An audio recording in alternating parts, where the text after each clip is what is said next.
Olá, boa noite, sejam todos muito bem-vindas e bem-vindos ao Sinapse ICL, o seu ponto de encontro diário de entrevistas aqui no ICL. Boa noite, César Calejão. Boa noite, Rô, boa noite para a nossa comunidade linda, é isso aí, segundona, vamos lá. Vamos lá, né? Porque Sinapse é isso, né? A gente recebe convidados, a gente concorda, a gente discorda, a gente aprende. É sempre uma aula, é sempre gostoso, né? A gente poder trocar com os nossos convidados e hoje o tema é bem legal e interessante. A gente vai falar sobre mobilidade urbana. Vamos já chamar a nossa convidada? Seja muito bem-vinda, Rafaela Albergaria, que é articuladora política, idealizadora e fundadora do Observatório dos Trens. Seja muito bem-vinda ao nosso Sinapse, querida.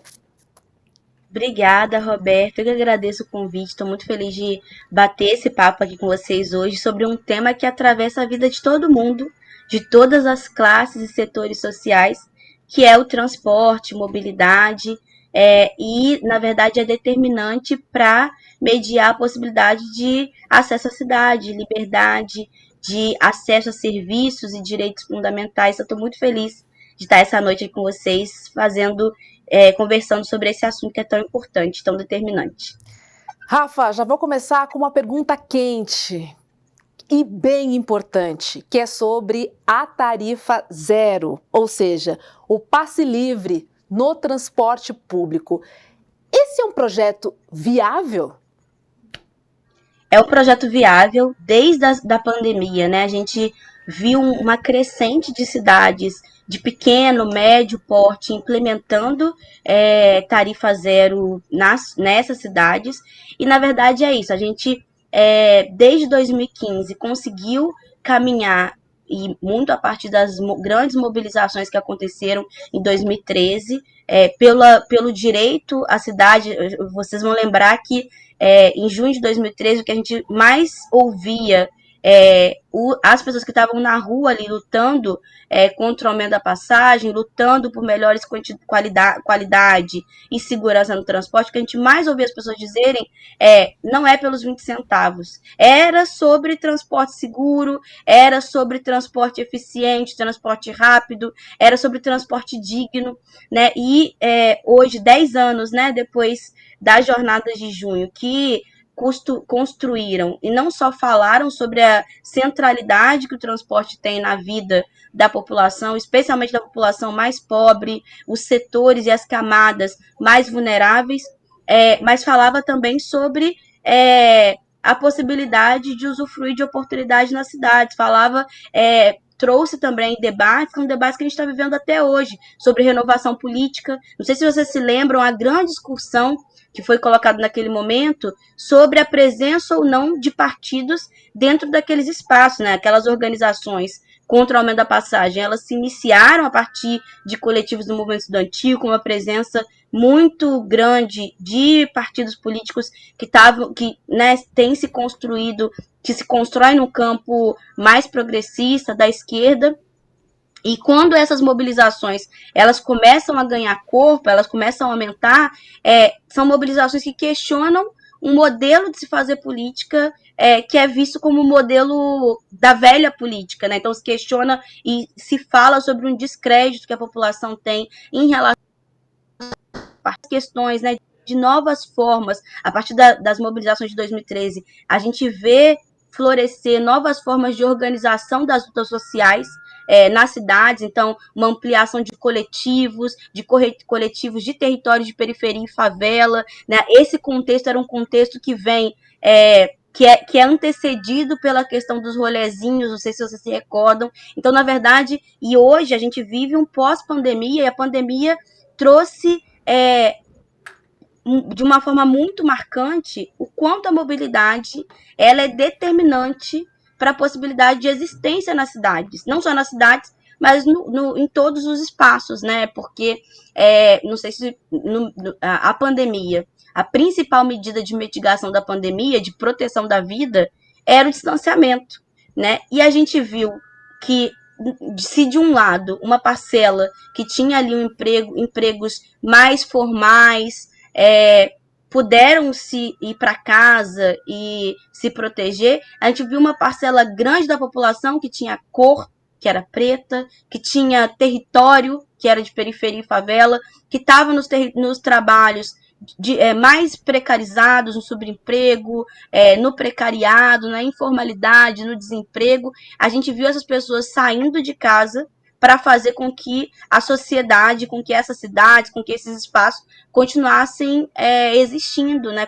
Continuassem vivendo, assim, né? Então, a gente viu a ampliação dos aplicativos, tanto de entrega, quanto dos aplicativos de transporte individual, acompanhado por políticas de austeridade, né? Da reforma trabalhista, que retira direitos trabalhistas que estão historicamente que foram historicamente conquistados, né, e a partir de muita luta, que retira direitos previdenciários, e hoje a gente tem, inclusive, né, questões que são questões próprias dessas novas formas do trabalho, de um trabalho completamente desprotegido, a necessidade de se avançar na regulamentação desses trabalhos que estão diretamente vinculados com a mobilidade. Então, isso fala sobre a centralidade que a mobilidade tem na nossa vida. Eu tenho discutido desde 2017, a política de mobilidade, de transporte, muito relacionado ao direito à cidade, e comecei a entender que, na verdade, falar sobre transporte não é falar sobre só o nosso deslocamento, casa e trabalho, é falar sobre a possibilidade de ir se manter na universidade, é falar sobre a possibilidade de uma pessoa que está desempregada depois da pandemia conseguir sair de uma situação de vulnerabilidade e procurar emprego, é falar sobre acesso à saúde, sobre acesso à educação. Cada vez mais a gente vê as estruturas montadas nas cidades, nos espaços rurais, de mobilidade ou de imobilidade, que é uma coisa que a gente discute, que na verdade todas as políticas e essa dimensão do direito, ele é atravessado por duas esferas muito distintas, uma esfera de garantia e uma esfera de interdição. Pensar que essas políticas, elas impactam diretamente na possibilidade das pessoas poderem existir, porque para eu poder ser atendida no hospital, eu preciso me deslocar, e faz toda a diferença para a minha vida, se eu tiver um mal súbito, se o hospital fica a 10, 15 minutos da minha casa, ou a 2 horas, 3 horas da minha casa. Sim. Faz toda a diferença para eu conseguir um trabalho, se eu vou pagar um ônibus, se eu preciso só de um ônibus para me deslocar, ou se eu vou precisar de 2 passagens que custam R$8,55 por deslocamento. Isso faz toda a diferença se o empregador vai ou não me contratar, faz toda a diferença se eu, enquanto uma mulher, uma mãe solo, se eu vou precisar, se meu filho ir para a escola, se ele tem garantia de gratuidade, ou se eu vou ter que pagar a minha passagem e a passagem dele, impacta não tendo emprego toda normal. A vida, então, né? Enfim, impacta em tudo, exatamente. Né, Rafa? É impressionante como mobilidade, de fato, ela tem uma capilaridade em vários departamentos, né? Em várias áreas da nossa vida. Bem lembrado, fazendo uma comparação com a pandemia, de fato, ficou muito claro e evidente, né? Claro, não é por acaso que um dos principais direitos consagrados na nossa Carta Magna é o direito de ir e vir. Então isso vai muito ao encontro disso que você está colocando aí, Rô. Agora, Rafaela, a gente viu há algumas semanas, algum tempo atrás aqui em São Paulo, uma greve dos metroviários por conta de um processo de privatização que o Tarcísio de Freitas, o governador do estado de São Paulo, está querendo conduzir, não só no metrô, mas considerando a água também do estado.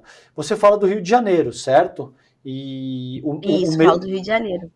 Conta um pouquinho pra gente de como é que é a experiência aí, se você acha que esse processo de privatização trouxe algum benefício, como é que você sente essa questão aí no Rio de Janeiro? Aqui no Rio de Janeiro, esse contrato de concessão é um contrato de 98, né, com previsão de mais de 50 anos. Eu fundei em 2021 o Observatório dos Trens e a gente acompanha o sistema ferroviário por algumas questões. Primeiro, porque o que me faz me preocupar, me mobilizar para entender as estruturas de transporte na cidade tem relação com algo que me afeta. Em 2017, eu perdi a Joana, a minha prima, indo para a faculdade. Ela era moradora da Baixada Fluminense, de um município que se chama São João de Meriti, de Coelho da Rocha. E ela foi entrar no trem para ir para a faculdade. Aqui o transporte não tem integração nem tarifária, nem modal. Então ela pegava o trem em Coelho da Rocha, ia até o Mercadão de Madureira, tinha que atravessar Madureira a pé, pegar um outro trem, pagar outra passagem, ir até Campo Grande, em Campo Grande pagar um ônibus para chegar na faculdade. Ela gastava no mínimo 6 horas por dia de deslocamento para ir e voltar da faculdade. E quando ela foi entrar no trem, a porta fechou, prendeu o corpo dela, arrastou ela por mais de 20 metros, arremessou ela num vão que tinha mais de 50 centímetros, que estava entre o trem e a plataforma, e para debaixo do trem. O trem passou por cima dela e eles deixaram o corpo dela estirado na linha do trem por mais de 8 horas. E a concessionária, para não ser responsabilizada pela morte da Joana, disse que era suicídio. Então, eu comecei a fazer pesquisa sobre transporte por uma demanda de uma possibilidade, uma necessidade de continuar existindo, de lutar por memória, de poder lembrar da Joana, da forma e com tudo que ela significou, porque é muito violento a forma com as mortes simbólicas que produzem a partir das mortes de pessoas negras, de territórios de periferia. E aí, uma das primeiras coisas que eu busquei, né, eu sou assistente social de formação, sou mestre em serviço social também, e a gente aprende na formação que qualquer problema social, ele só se torna alvo de política pública a partir do momento que ele é mapeado. Então, uma das primeiras coisas que eu fiz nessa estratégia de busca de verdade foi tentar buscar dados sobre violência nos trens, porque quem pega o trem aqui no Rio de Janeiro todo dia sabe que esse é um espaço que é atravessado por diversas formas de violência. Todo dia você vê alguém preso na porta, todo dia você vê alguém caindo no vão do trem na plataforma. São 104 estações, só 8 tem alguma estrutura de acessibilidade. Todo dia você vê alguém que tem alguma dificuldade de locomoção, que fica esperando de 1 a 2 horas alguém se disponibilizar a carregar no colo para descer, para as pessoas pegarem o trem. Então, essas violências são violências cotidianas. Tinha ali o fato social, que é inquestionável. Então, comecei levando o que tinha de regulamentação, de resolução, descobri como era possível conseguir os dados. Um mês depois da morte da Joana, eu tinha conseguido sistematizar tudo que tinha de regulamentação sobre registro, né, de ocorrência violenta nos trens. A gente começa a fazer uma incidência muito a partir do mandato da Marielle Franco. A Marielle era vereadora da cidade do Rio de Janeiro, mas ela sempre se colocou numa posição de se somar a lutas coletivas que têm relação com processos que tinham relação com o processo de violência institucional. E a Marielle deu todo o apoio, ajudou a gente a alcançar, chegar na Assembleia Legislativa. A gente faz mais de 18 pedidos pela Lei de Acesso à Informação para o Instituto de Segurança Pública, porque havia uma resolução na época da Agência Nacional de Transporte que tipificava, né, e que definia um protocolo de notificação de ocorrência violenta no sistema ferroviário, e falava ali sobre a obrigatoriedade de registro de boletim de ocorrência diante dessas violências. Então, a gente faz mais de 18 pedidos pela Lei de Acesso à Informação antes de conseguir esses dados, né? Quando a gente conversou com a Assembleia Legislativa, quando a gente conversava com a Agência Reguladora de Transporte, quando a gente conversava com o governo do estado, que é responsável pela concessão, e com a concessionária, o que se dizia é que eles não publicavam os dados de morte por atropelamento, porque a maioria era suicídio.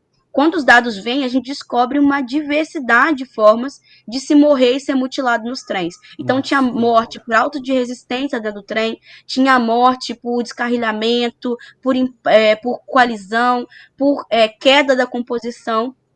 Violência doméstica, morte por arma de fogo. A gente fez uma escolha, né, de tratar os homicídios culposos por atropelamento ferroviário, porque era, né, uma pesquisa militante. Eu fazia o meu trabalho e tentava ali ter tempo para conseguir desenvolver essa pesquisa junto com outros parceiros que foram se aproximando dessa luta, entendendo a relevância a partir do que a gente se mobilizava. A gente fez vários atos também na porta das estações, falando sobre essa realidade, com o microfone aberto, onde vários outros usuários começaram a contar também das experiências violentas que eles tinham ali no trem. E quando a gente consegue os dados, a gente descobre que, diferente do que essas instituições que têm a responsabilidade pelo serviço, pelo monitoramento, fiscalização do serviço, dizia que eles não publicavam que era suicídio, tinha uma sistemática de mortes por atropelamento. Só em 2018 foram quase 2 mortes por semana. E, diferente do que eles diziam, o número de suicídios era muito pequeno. Né? De 2006 a 2018, tinham 32 registros de suicídio. De 2008, que é o corte temporal que a gente faz para poder tratar os dados, que são dados brutos que vêm, a 2018, são mais de 386 homicídios culposos por atropelamento ferroviário, com uma realidade de notificação muito grande, porque a morte da Joana, que foi a morte que a gente conseguiu dar visibilidade, pautar em todos os canais, né, de televisão aqui no Rio de Janeiro, não estava registrado ali. O mês que ela foi morta, na delegacia de registro não tinha nenhum registro de morte. Então, a gente começa a fazer esse monitoramento, e é isso, eu começo a entender que, na verdade, o transporte, primeiro que o transporte ferroviário, ele é o principal meio de transporte da região metropolitana do Rio de Janeiro. Ele é o único modal a atravessar 12 municípios da região metropolitana. 11 desses municípios ficam na Baixada Fluminense, nos territórios de periferia. Como é que a gente pensa isso para os outros municípios? Na verdade, para os outros estados, né? Na verdade, onde se aplica a infraestrutura ferroviária, geralmente são em territórios mais pobres, porque a arquitetura ferroviária, ela divide os bairros, os municípios no meio. Ela cria demandas de deslocamento, de acessibilidade dentro daqueles territórios, né?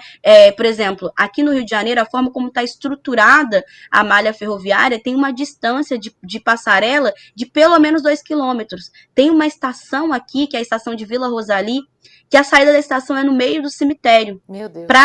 Tem vídeos também, tem um documentário que eu participei em 2018, se eu não me engano, que chama Sobre Dormentes, que retrata essa estação de Vila Rosali. Quando você está em cima da passarela, você está no meio dos túmulos. E aí, o que eles fizeram? Eles fizeram um corredor, demora 3 minutos no mínimo para atravessar esse corredor, que é um corredor que é só para você não passar, de fato, no meio dos túmulos. Mas todas as mulheres que a gente ouvia, porque antes de começar, como parte dessa pesquisa militante, uma das primeiras coisas que eu fiz foi tentar ouvir as pessoas que pegavam um trem para entender o que eu precisava levar em consideração nessa pesquisa sobre ocorrência violenta. E todas as mulheres que desciam na estação de Vila Rosali, elas me diziam que elas não desciam ali depois que escurecia. Elas desciam uma estação depois, andava 2 quilômetros a pé, no entorno da estação, que também é pouco iluminada. Tem alguns estudos que demonstram quanto que essa questão do entorno da linha férrea é um elemento de potencialidade de violência. Muitas mulheres são estupradas ali no entorno pela falta de iluminação, pela falta de equipamentos públicos que tem, e de equipamentos, serviços que tem no entorno da estação, mas elas preferiam andar 2 quilômetros a atravessar um corredor de 3 minutos que parece infindável, porque várias mulheres foram estupradas nesse corredor. Tem inclusive uma casinha nesse corredor, um quartinho assim, muitas mulheres eram puxadas ali quando estavam indo para o trabalho de manhã para ali dentro e eram estupradas. Então, e é isso, quando a gente começa a pensar sobre a possibilidade de uma construção de uma estação de metrô, porque o metrô no Rio de Janeiro, mas também em São Paulo, são geralmente aplicados em territórios mais abastados, territórios mais centrais, porque não tem a perspectiva de se criar uma questão de mobilidade como se cria com a estrutura ferroviária. E quando a gente olha para o metrô, era impossível você pensar a replicação de uma estação onde a saída é dentro do cemitério em Botafogo, que é um território da Zona Sul carioca. É impossível você pensar uma replicação dessa, por exemplo, em Pinheiros ou em qualquer território mais abastado de São Paulo. Né? Então, a gente começa a entender que tem uma dimensão, né, de como essas infraestruturas de transporte estão organizadas, que elas têm vinculação com valoração de vida daquelas pessoas que vivem naquele território, né? Então, eu começo a fazer, né, pesquisas tentando medir o impacto, né, da estrutura de transporte na vida das pessoas. É importante essa dimensão que você fala, né, o direito de ir e vir.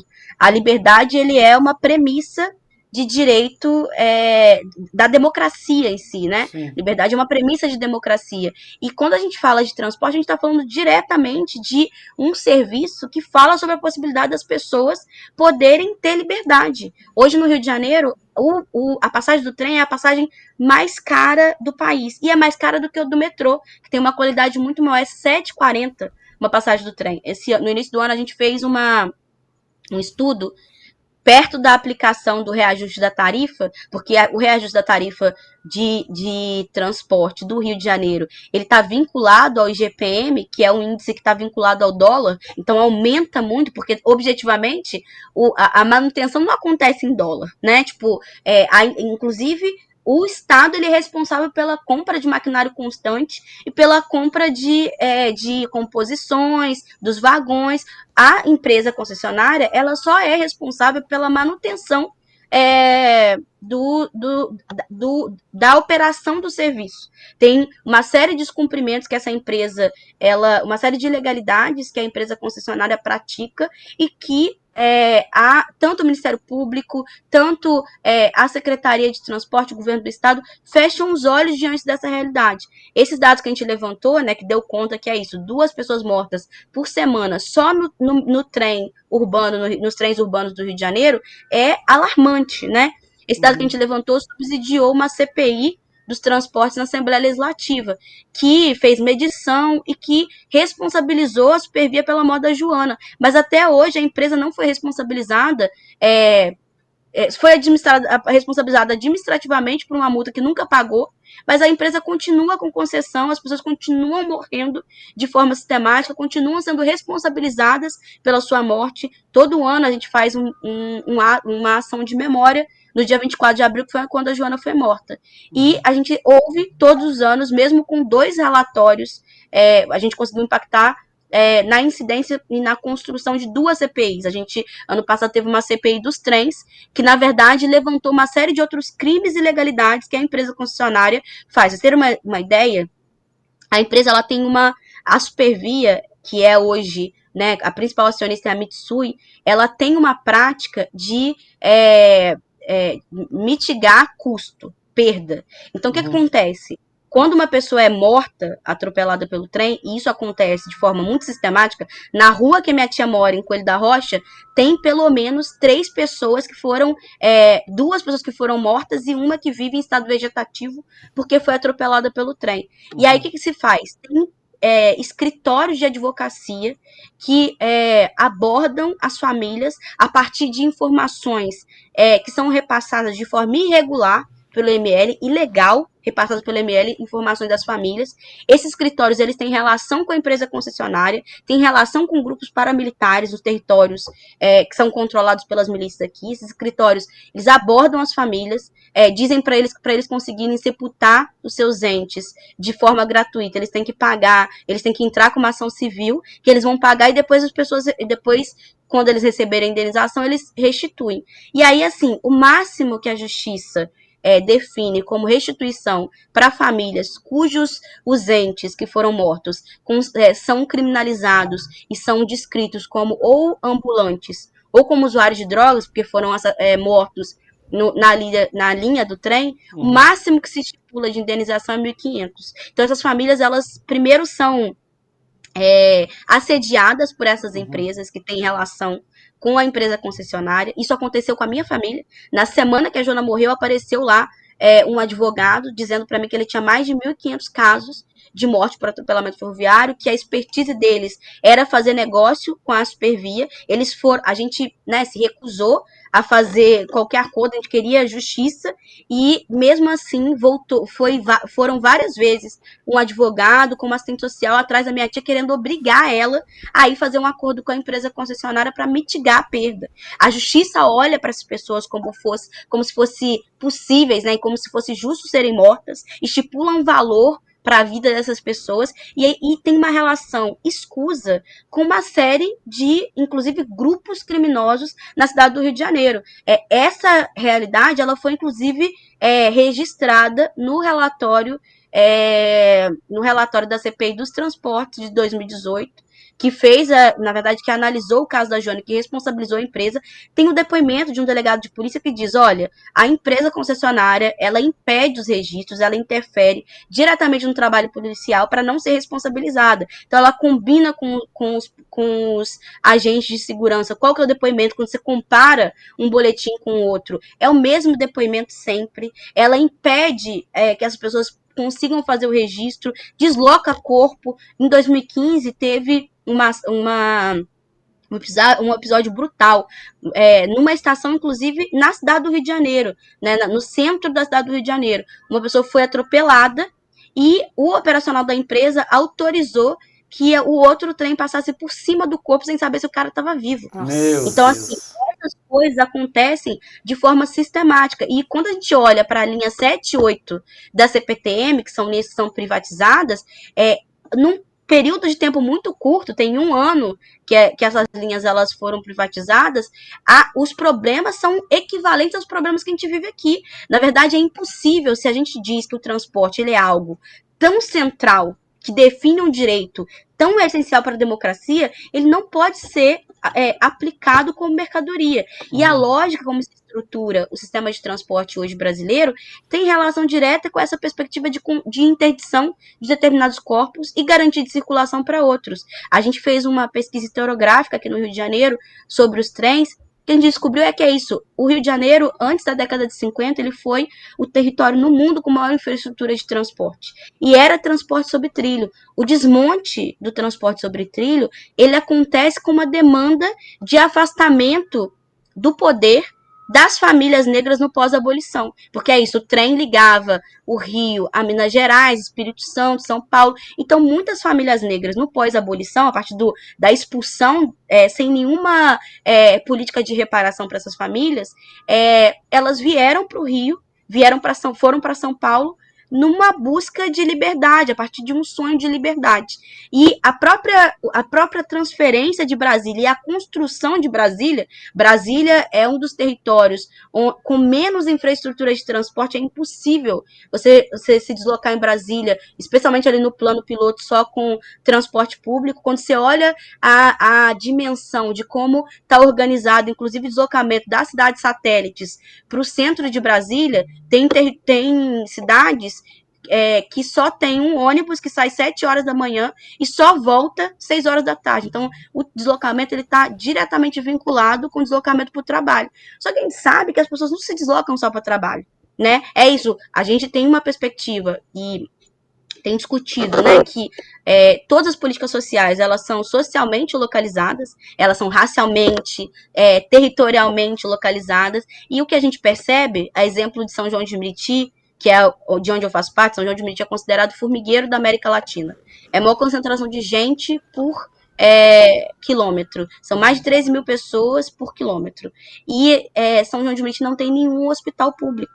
Então, se as pessoas passam mal de madrugada, elas têm que se deslocar até um outro município para poder ser atendidas. A gente sabe que faz toda a diferença esse deslocamento para tentar acessar direitos essenciais. Não tem oportunidade de emprego. 82% da população economicamente ativa de São João de Meriti está na desocupação, no desemprego, na informalidade. E elas precisam se deslocar, porque as oportunidades, inclusive para trabalhos informais, camelô, ambulante, estão na cidade do Rio de Janeiro. O custo do transporte para essas pessoas que recebem menos é muito maior. A única lei que fala sobre comprometimento de salário com transporte é a CLT. E ele diz que o trabalhador só pode ter comprometido com transporte até 6% da sua renda mensal. A renda mensal de um trabalhador fluminense é equivalente a um salário mínimo.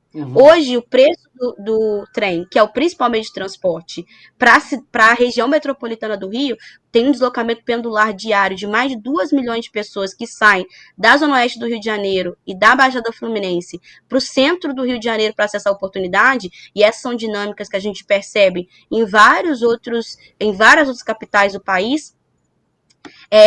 O custo do transporte para essas pessoas que pegam só o trem, considerando que a pessoa vai completar seu deslocamento com um modal, com um trem, compromete 30% de um salário mínimo. Nossa, é muita Se a gente coisa. considerar a tarifa social, que é R$5, compromete 20% do salário mínimo. Isso já não é tarifa social, porque política de tarifa social é quem tem menos tem que pagar menos. E se quem está na formalidade paga 1,50, quem está na informalidade vai pagar R$5? Claro. Né? Rafa, Então, o que você está dizendo para a gente é que essas privatizações encareceram o transporte público, a qualidade caiu, né?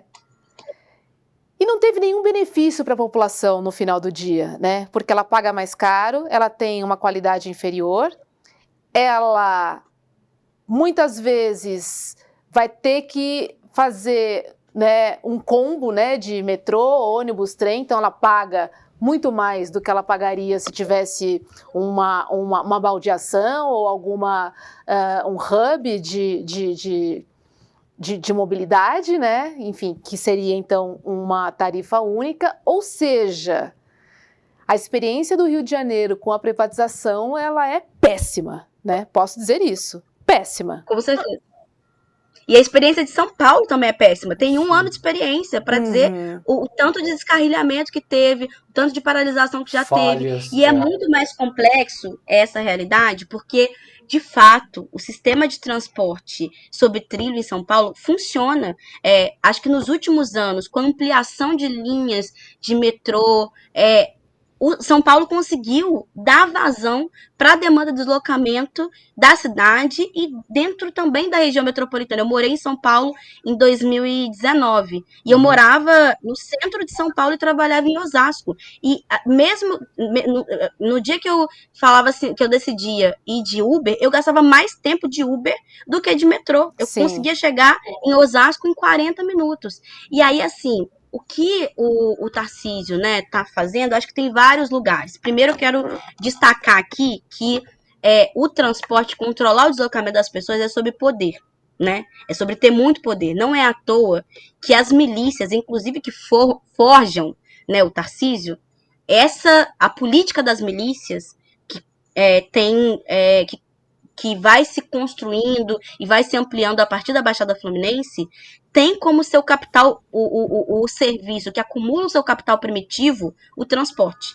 O transporte foi o primeiro serviço que a milícia trabalha, a partir das vans, dos ônibus piratas, e possibilita, inclusive, a expansão das milícias para vários territórios da região metropolitana do Rio de Janeiro e também não só da região metropolitana, para o leste do Rio de Janeiro, o que faz com que essa política, é isso, a milícia ela tem uma política de gestão. Tem um texto que é do ISER, uma pesquisa sobre homicídios na Baixada Fluminense. E o que se diz a morte é o commodity político das milícias. E é impossível, né, as milícias conseguirem ocupar o lugar que elas ocupam, se não por uma metodologia, uma dinâmica de produção de morte e de produção de violência. A segurança, essa venda de segurança, é segurança contra eles mesmos, ou contra a violência em relação que eles mesmos praticam. E aí essa importação tem relação com isso, o controle do deslocamento das pessoas, o controle sobre, na verdade, a própria organização das pessoas, que a gente está vivendo aqui de forma muito latente, né? Quando a gente fala, e a gente vai falar mais para frente, sobre violência política.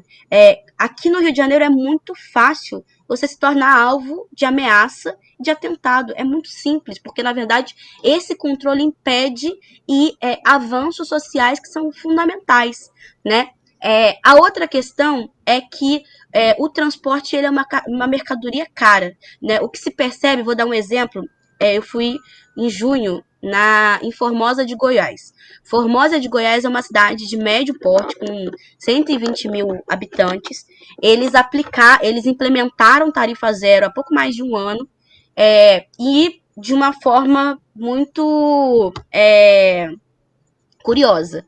A empresa concessionária abandonou o contrato de concessão, porque, objetivamente, quando uma empresa assume um serviço, a perspectiva dela é sempre lucrar. Sim. Então, a perspectiva dela não é garantir um serviço de qualidade, é garantir o lucro dela. Isso é o principal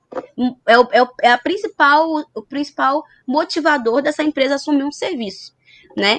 E acho que aí que acontece, a empresa devolve o serviço Eles cobravam R$3,40. No primeiro mês, a prefeitura decide cobrar os mesmos R$3,40 da população.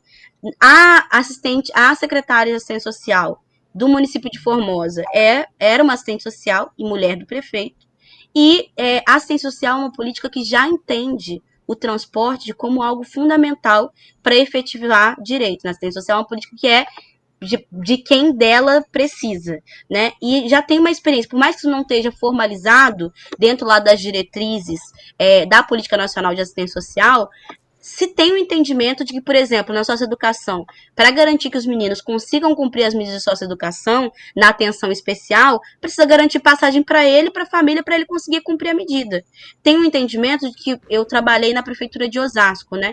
Na prefeitura de Osasco tinha o entendimento de que algumas mulheres, para continuar sendo atendidas no centro especializado que atende mulheres em situação de violência, tinha que ter um cartão de passagem para as mulheres continuarem sendo atendidas, porque ela não poderia pedir o companheiro que estava agredindo ela o dinheiro da passagem para ir ser atendida no centro especializado. Então, a política de assistência social já tem alguma perspectiva de gratuidade, né, de garantir passagem para que as pessoas consigam acessar serviço.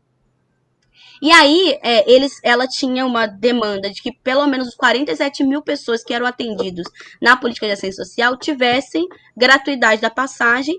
Depois de um mês cobrando passagem, a logística na Secretaria de Transporte entendeu que era mais custoso cobrar passagem, porque tinha uma demanda de auditoria do dinheiro que entrava, tinha uma demanda de RH maior, tem que ter um trocador para cobrar passagem, tem que ter câmera, fiscalização para ver se as pessoas pagaram ou não passagem, enfim. Tem uma demanda de controle que mobiliza tanto tecnologia, RH, que faz com que seja mais custoso para a prefeitura cobrar passagem do que liberar a gratuidade no transporte. E aí eles se organizaram, depois de um mês, fazendo a gestão do serviço de transporte na cidade, se organizaram a partir das planilhas dos meses anteriores, que faziam 9 mil viagens por dia, para atender 9 mil viagens por dia, sem cobrar tarifa. No primeiro mês, fizeram 90 mil viagens.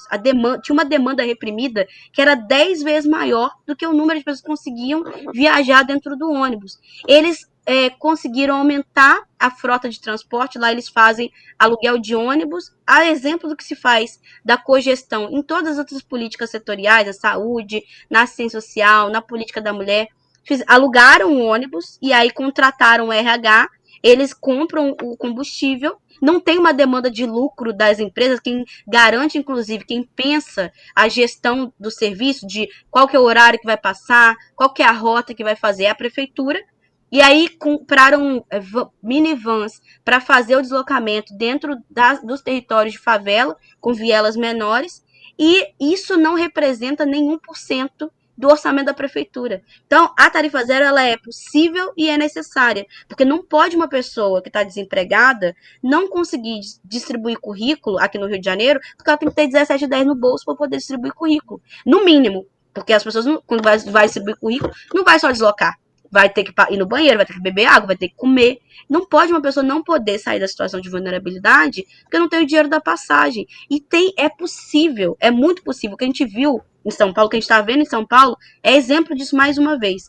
O Tarcísio acabou de anunciar na semana passada um repasse na casa de milhões para as duas linhas que são privatizadas, no sentido de salvar as linhas falando sobre déficit. Só que a CBTU, que é a empresa pública que faz a gestão das outras linhas, ela faz com um valor muito menor, porque, inclusive, não sei se vocês sabem como é que é a distribuição da arrecadação de passagem aí em São Paulo. As linhas que são privatizadas, elas são primeiro remuneradas. A linha amarela do metrô, por exemplo, ela recebe por viagem, 6,20, quando a passagem é 4,35. Então, na verdade, a privatização está comprometida com um projeto que é de repasse de recurso público para as empresas, e empresas que, em grande medida, têm ali como donos esses políticos que estão nessa motivação de privatizar. E aí, só para finalizar, para não me alongar, tem uma questão mais grave, porque objetivamente o que o Tarcísio, na verdade, o que São Paulo está discutindo em aplicar aí com a privatização do transporte sobre trilho, Uhum. E em no outro ponto, de a implementação de tarifa zero em ônibus, isso vai produzir vários problemas. Primeiro, um caos, porque na verdade, se tem ônibus que é gratuito, é óbvio que as pessoas vão migrar do trem que se paga para o ônibus, para não pagar nada. Isso reproduz o caos que São Paulo demorou tanto tempo para conseguir resolver, mitigar. A outra questão é, ônibus não é modal de grande capacidade. Ônibus, o máximo que você consegue transportar com segurança dentro de um ônibus são 70, 80, até 100 pessoas, né? Quando você entra no ônibus, geralmente tá uma plaquinha lá, 45 lugares sentados, 30 lugares em pé.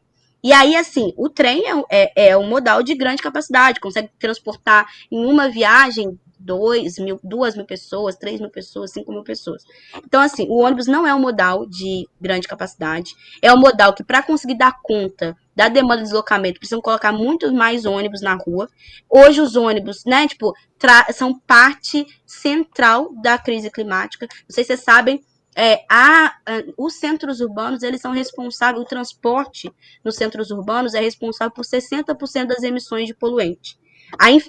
O debate de mitigação climática passa pelo planejamento e pela efetivação de uma outra política de mobilidade, uma política que consiga zerar a emissão e fazer a transição energética. Tem se discutido muito, eu tenho certeza que vocês já ouviram falar sobre ônibus elétrico. Sim. Tem certeza, vocês já ouviram, né? Sim. O debate dos ônibus elétricos, que são mais sustentáveis. Só que esse debate, ele também não resolve o problema, primeiro por quê?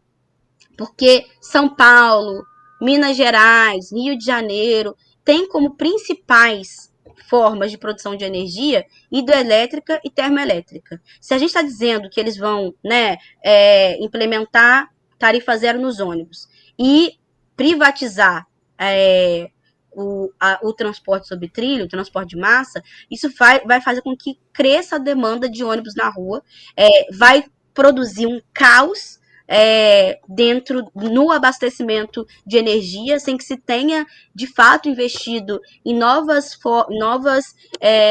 tecnologias de produção de energia.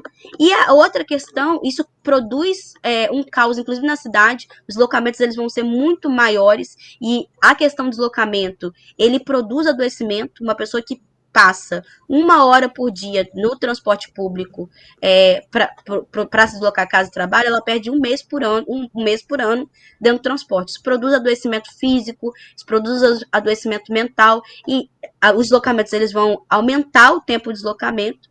E a outra questão é que a produção de lítio, ela já traz em vários a extração de lítio para a produção das baterias dos ônibus, ela aprofunda a crise climática. Então, na verdade, essa política de transporte, de mobilidade que está sendo implementada, que o Tarcísio quer implementar na cidade de São Paulo, é uma política que só agrava a crise climática, que só agrava a situação de imobilidade nas cidades, que tendem a produzir muitas outras sequelas e muitas outras questões de mobilidade dentro da cidade de São Paulo. E é central a gente pensar que transporte ele precisa de direito, porque ele está diretamente vinculado aos outros direitos essenciais. Então, a gente precisa debater a garantia, a construção de um sistema único de mobilidade. Tem uma PEC, que é a PEC 25, que está tramitando no Congresso Federal, é uma proposta da Erundina. Desde 2015, o transporte foi incluído lá no rol dos direitos sociais, mas nunca foi efetivado nesse sentido, e a gente vê uma série de expressões que são expressões de indignidade. Não sei se eu já falei, porque às vezes eu falo tanto que eu me esqueço, mas a gente tem percebido nos últimos tempos, uma ampliação massiva da população que está em situação de rua parcial, que tem casa, mas não consegue voltar para casa todo dia por causa do preço da passagem, né? Isso é de uma brutalidade, assim, as pessoas não conseguirem retornar para suas casas, dormir em segurança, comer em segurança, porque a passagem, o custo da passagem, ele é um impeditivo para que as pessoas tenham dignidade, assim, né? E acho que isso é muito alarmante.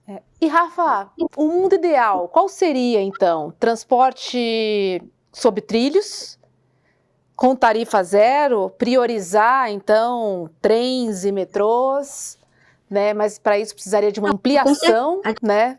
Grande, né? Isso também inclui São Paulo, uma ampliação grande para que a gente, de fato, use ou dê prioridade, né, ao meio de transporte sustentável e que comporte o maior número de pessoas, penso eu. Seria esse o caminho, então?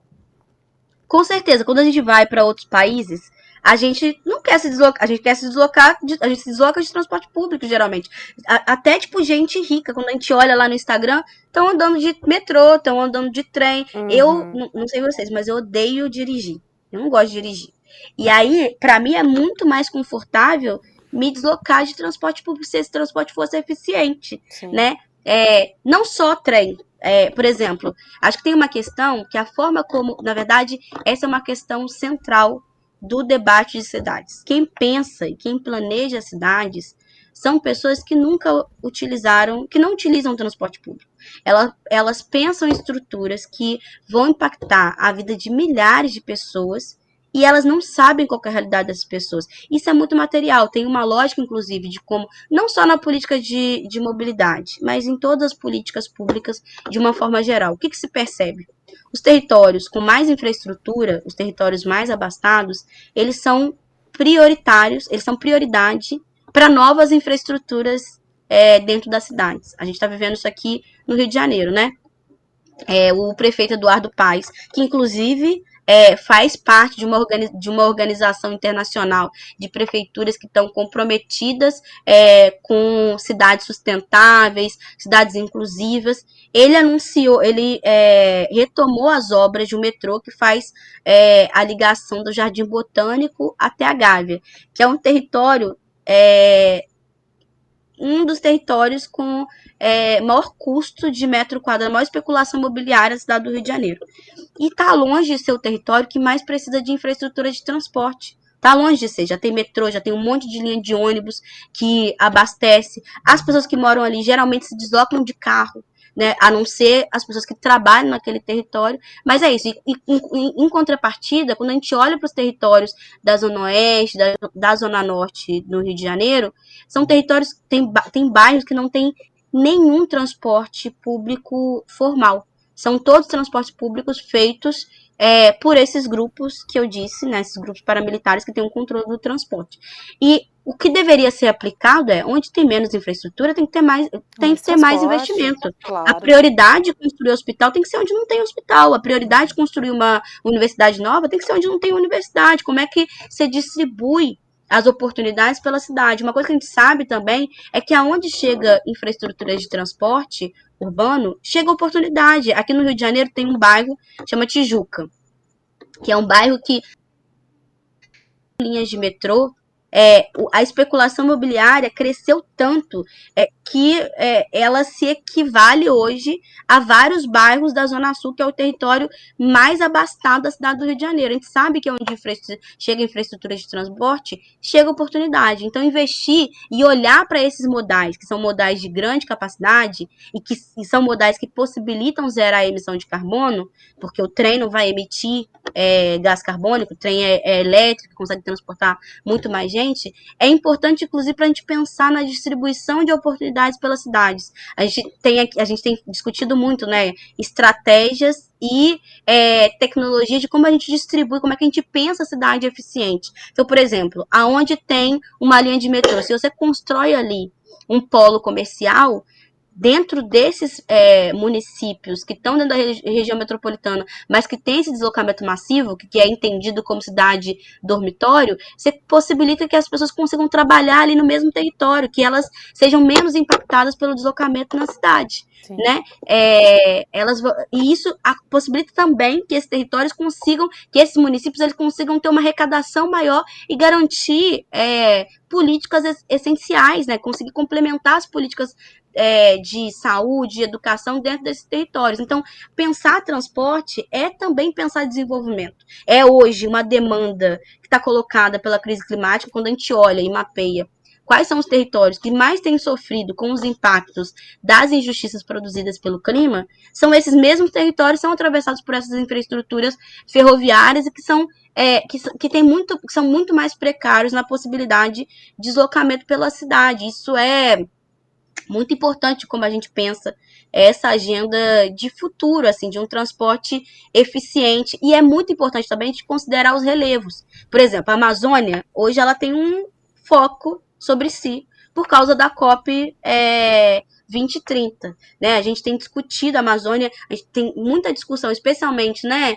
sobre a importância de proteção de florestas verdes, não só da Amazônia, Pantanal, em vários outros territórios, mas a Amazônia ela está com um foco sobre si. E a discussão que tem sido feita pelas pessoas que estão envolvidas, né, dentro desse planejamento para a COP sobre mobilidade é de transporte, é de ônibus elétrico. Só que no Pará, as pessoas, especialmente os espaços de subúrbio, eles se deslocam centralmente por barco. Então a gente não está nem discutindo legado, a gente já está construindo um modelo que tem como pressuposto a interdição, inclusive das pessoas que vivem naquele território, da participação de debates que são tão fundamentais para o futuro. E aí se casa que é a ação climática, né, da necessidade que a gente tem de zerar a emissão, de fazer transição energética e de adaptação climática. Porque, na verdade, eu fui para a COP do Egito no ano passado. E aí foi uma COP histórica, né? Porque foi a COP com a maior delegação negra da história da COP. Só que quando a gente olhava as mesas de decisão, as mesas de negociação e decisão, eram mesas com homens brancos que estavam ali com uma resistência muito grande de aprovar a criação de um fundo de adaptação e reparação climática. Que é isso, como é que a gente casa as agendas de mitigação de emissão com as agendas de reparação das desigualdades latentes que são aprofundadas pelo clima. Pensar estratégias de transporte que garanta direito à cidade, que traga oportunidade para esses territórios mais pobres, é a forma de casar essas duas agendas. E do Brasil está numa dianteira de aplicação de uma agenda que seja uma agenda de proteção, que seja uma agenda de enfrentamento à desigualdade. O transporte ele é central para como a gente consegue ler as estruturas de cidade, por causa, inclusive, dessas interdições que se fazem nos espaços públicos. Então, é muito importante que na agenda de futuro esteja casado transporte de grande um modelo de transporte público, porque o Brasil segue investindo e apostando na rodoviarista. O modelo rodoviarista, centralmente, é um modelo que possibilita interdição de determinados corpos públicos. Geralmente, o que se faz? A linha de ônibus, você constrói perimetral, constrói para que a linha de ônibus não passe. Você está dando uma picotada aqui no seu áudio. César, quer fazer uma pergunta que daí depois a gente edita? Porque tá cortando muito seu áudio, aí a gente perdeu um pouquinho do final da sua fala. Eu acho que tem, você disse coisas que são muito estarrecedoras, por exemplo, para muito além da questão do Rio de Janeiro, da privatização e não funcionar e tal. Ela denuncia, de fato, uma máfia que atua ali com práticas criminosas e todo tipo de coisa. Então, a gente supõe que você deve enfrentar uma resistência enorme e o teu nome foi inserido num programa de proteção estadual, né, para defensores dos direitos humanos. Conta isso, Rafaela, para a gente um pouquinho, por favor. Então, em 2021, eu contei para vocês, 17, eu vinha fazendo essa pesquisa por busca de Rafaela, tá picotando muito, cara. Acho que vai ter que talvez entrar de novo. Talvez tenta reconectar, querida, por favor, porque tá picotando muito a tua fala. Ô, Gui? Oi, Vitinho. Então, vai ter que tirar um belo trecho desse final dela que picotou. Deixa ela se reconectar. Aí já gruda nessa pergunta do César e vamos embora. Tá. A pergunta eu não preciso fazer de novo, né? É bem melhor ser gravado, porque... Fala um pouquinho com a gente, Rafa, para a gente ver. Vocês estão ouvindo agora? Tá melhor? Tá melhor, acho. Então, você quer que eu recapitule a pergunta ou você sabe o que eu te perguntei? Você perguntou, falou sobre as ameaças, né? Isso, e o programa de defesa dos direitos proteção. humanos que você foi inserida. Vamos lá, pode responder. Desde 2020, como eu te falei, né? Desde 2017 eu tenho me dedicado a essa pesquisa de trazer ali elementos, sistematizar informações que falam sobre o impacto do transporte na vida das pessoas. Essa primeira CPI, esses dados, eles possibilitaram a criação dessa primeira CPI, a CPI dos transportes, que tem um relatório, né, que responsabiliza a Supervia pela morte da Joana e por uma série de outras ilegalidades, que tem depoimentos que falam sobre práticas de crimes e outros delitos pela empresa concessionária, a exemplo de impedir, de atravessar o trabalho policial para não ser responsabilizado. Então, em 2021, eu crio o Observatório dos Trens, né, a gente faz um documento de recomendação e faz uma incidência na Assembleia Legislativa para que seja montada uma audiência pública a partir dessas informações, que são informações oficiais, que foram aprovados numa CPI que se dedicou um tempo para investigar essas dinâmicas de ilegalidades, né?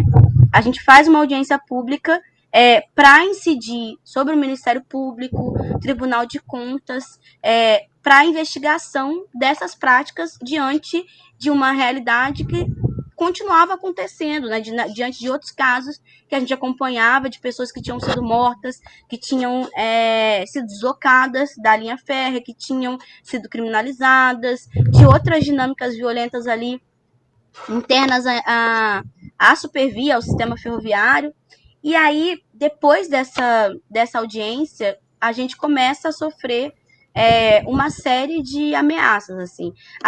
O observatório, ele trabalha a partir de um tripé, então a gente levanta essas informações por meio da lei de acesso à informação, busca também sistematizar informações de órgãos oficiais para entender essa realidade, para essa pesquisa, ela subsidia a nossa estratégia de incidência política, então a gente segue fazendo incidência política tanto no legislativo, pensando na proposição de leis que possam dar respostas qualificadas a essa realidade.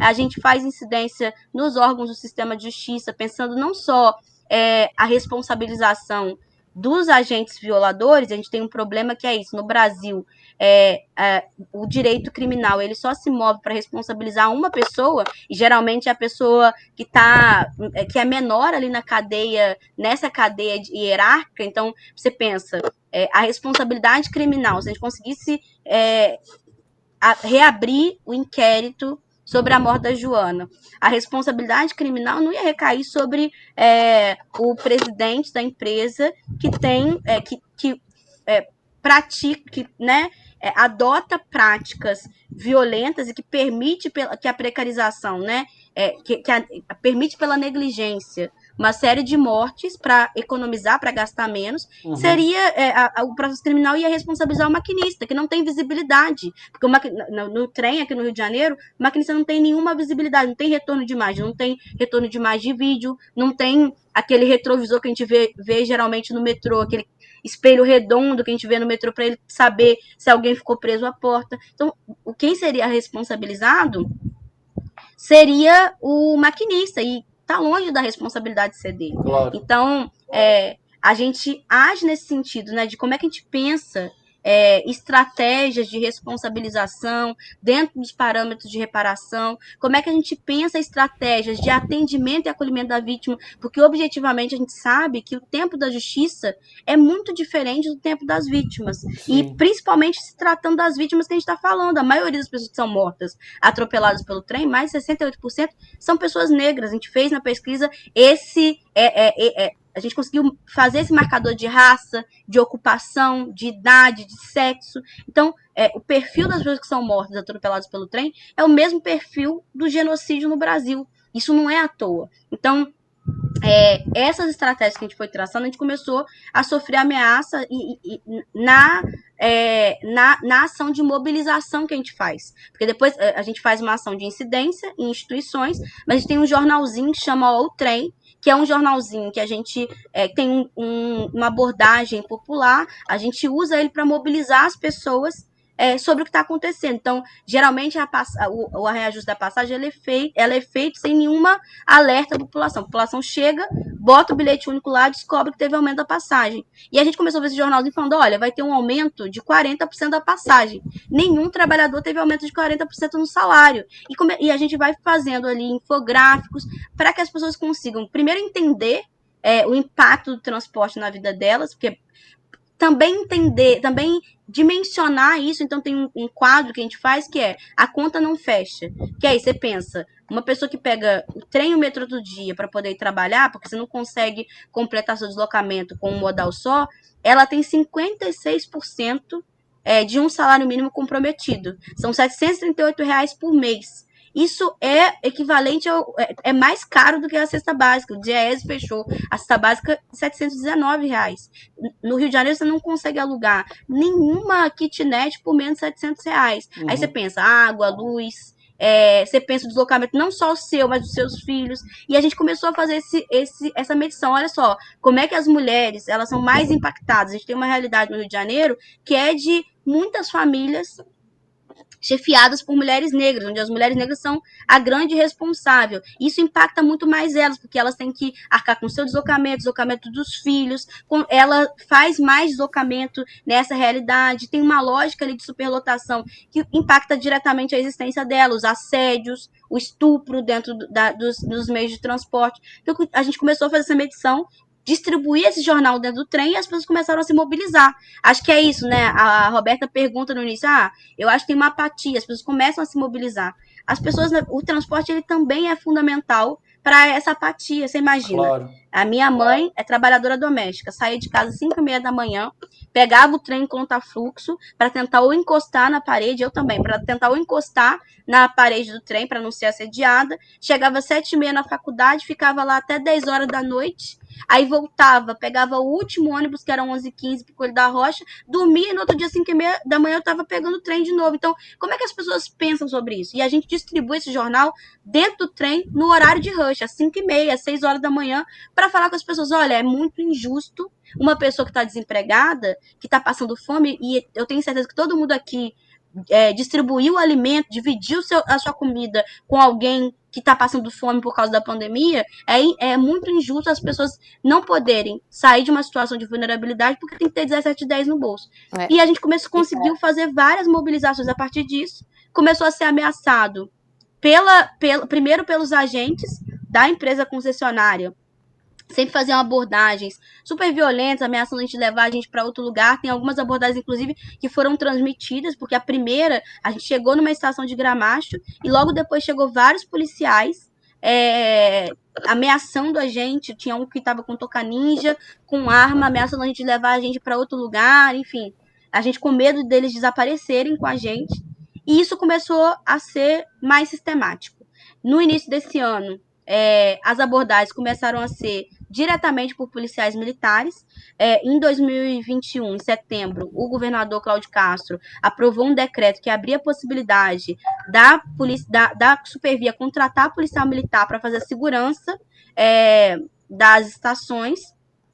A gente imaginou que seria a exemplo do Polícia Presente, que é uma polícia privada que não está identificada de PM e que trabalha na folga dentro dessas polícias privadas. Mas a gente descobriu esse ano, depois das abordagens, que são polícias que estão na folha de pagamento, são funcionários da empresa, que estão vestidos com a farda da PM, estão armados, abordam como tal, ameaçam. Teve um episódio que foi inclusive gravado, a gente estava fazendo a distribuição desse jornal dentro do trem, à noite, e aí um policial que já tinha ameaçado a gente às vezes, Rafa, desculpa te interromper, é que a gente vai ter que concluir, que a gente já chegou no time do programa, amor. Você consegue só dar uma finalizadinha pra Claro. gente? Desculpas.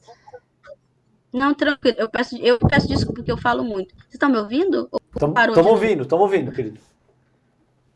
Então, um policial, ele me pegou pelo braço, tentou me tirar do trem, a gente falou que não ia sair. Ele me pegou pelo cabelo, deu um beijo na minha testa e disse, falou pra mim, então Deus te proteja. Depois eu sofri um atentado, várias outras fui inserida dentro do programa de proteção. Mas, objetivamente, o programa de proteção é do Estado e, infelizmente, não tem segurança pra gente, assim. Então, é isso. Eu tenho tido suporte de outras organizações da sociedade civil, mas isso fala sobre a importância massificar e popularizar a agenda de arte e da importância de se instituir, de fato, uma política nacional que enfrente essa realidade das milícias dentro do Estado, com serviços públicos, E, Rafa, porque essas vidas são em xeque, né? sim, não, e a gente entende perfeitamente por que você está no Programa Estadual de Proteção a Defensores de Direitos Humanos. É uma luta grande, né? Você revelou dados aqui alarmantes. A gente ficamos chocados aqui, né, César, em ouvir tudo que você compartilhou do que está acontecendo aí no Rio de Janeiro. Parabéns pelo trabalho, se cuide. E nós estamos de olho, né? Estamos todos de olho, porque mobilidade urbana é um tema de todos nós. Sim. Muito obrigada, querida. Uma boa noite, uma boa semana para você. Obrigado, Rafaela. Eu agradeço a oportunidade. Se vocês quiserem saber mais, tem 2 livros, né? Mobilidade Antirracista e o Não Foi em Vão, tá lá na página do Observatório dos Trens, tá também no Linktree lá do meu Instagram. E agradeço por a oportunidade. Obrigada, gente. Tchau, tchau. Valeu, Obrigada. Beijo. Obrigado, Rafaela. Tchau, tchau. É isso, né? Infelizmente, a qualidade do transporte público vai de mal a pior, né? E para quem diz que privatizando melhora, né? E você a gente vê coisas que ela só o custo sobe, né? E coisas que são estarrecedoras, né? Que a gente sabe quando a gente ouve, por exemplo, essa questão da milícia, a gente não tem a real noção de tudo que ela trouxe e o que a gente aprendeu aqui com ela hoje. Muito bom, Rô. Lembrando que a Rafaela é coautora de 2 livros. O primeiro é Não Foi em Vão e o segundo é Mobilidade Antirracista. Muito bom. Fechou, César? Fechou, querida. Boa noite para você. Valeu, boa noite. Espero que vocês tenham curtido e a gente volta amanhã às 7h30 aqui no Sinapse ICL. Tchau, tchau. Tchau, tchau, gente. Fiquem bem. Olá, eu sou o Eduardo Moreira, sou engenheiro civil, estudei economia na Universidade da Califórnia e passei mais de 20 anos no mercado financeiro. Eu queria convidar vocês para assistir o curso sobre economia comportamental. Um curso que tem 8 aulas, com participação de todos os alunos e alunas, e vai trazer até vocês todas as explicações que a ciência hoje tem encontrado para o nosso processo de decisão. Por que a gente toma as nossas escolhas da forma como a gente toma? E como as pessoas usam isso para manipular o nosso dia a dia e lucrar com isso. Um curso fundamental para entender as engrenagens do capitalismo e dos negócios. Vamos lá participar? O curso está 100% disponível para membros e membras da plataforma ICL, o Instituto Conhecimento Liberta. Eu conto com vocês nessa aula. Oi, gente, tudo bem com vocês? A gente veio hoje contar um pouquinho sobre o curso de saúde mental e cuidado que o Instituto Conhecimento Liberta está oferecendo. O curso é comigo, Bia. E comigo, Renan. Nós somos psicólogos, professores, trabalhamos com formação e com cuidado em saúde mental e a gente quer propor para vocês uma discussão bastante crítica e necessária sobre o campo da saúde mental. Nesse curso da gente, que faz parte dos mais de 200 cursos do Instituto Conhecimento Liberta, a gente vai pensar sobre as questões da saúde mental, para além da loucura, para além do adoecimento, para além da psicopatologia, pensando questões como direitos humanos, gênero, raça, classe, sexualidade. Então, venham juntos e juntas discutir com a gente. Olá, eu sou a professora Carolina Casarim, do curso Moda e Modernismo no Brasil, e nas nossas aulas você vai aprender um pouco sobre a história do modernismo no Brasil, a história da moda, as relações entre moda e modernismo e a importância da aparência não só para o modernismo, mas para a gente de maneira geral no nosso dia a dia. Por que é importante a gente entender sobre a história das roupas? Por que é importante a gente ter consciência do valor político que a aparência tem e que os nossos modos de vestir têm? Mas além disso, você vai aprender muito mais. Te espero lá!